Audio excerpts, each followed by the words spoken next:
So e4, c6, we have a Caro-Kann. In this h4 move, this is called the Tal variation, named after Mikhail Tal, the strong Latvian grandmaster and world champion. And here the point is, firstly, that e6 is bad, a natural move, because after g4 this bishop will be trapped, for example, like this. So this is kind of the first point. But the deeper point, so to say, is to gain space on the king side, and now black's moves are either h6 or h5, or also queen b6. For example, after h5, now white gains this g5 square, unless black ever plays f6, which is possible, but not likely for now. And this is the point. White will use this square on g5, likely for his bishop. And in the game, h6 was played, and this allows g4, bishop h7.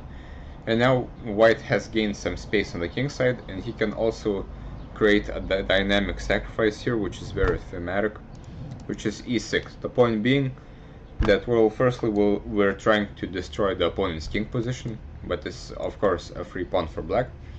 And now the point is, we have weakened the g6 square by provoking h6. And also, now that this pawn is on e6, this e7 pawn cannot move, which will make black's development on the king side very difficult. So this is considered quite good for black, for white.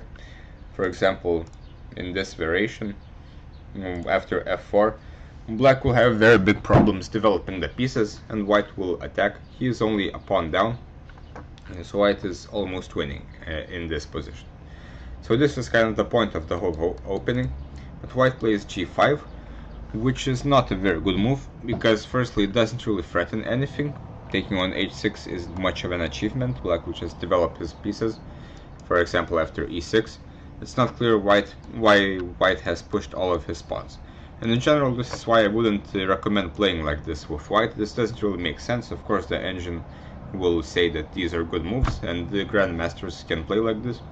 But this is because they understand the deeper ideas of the moves.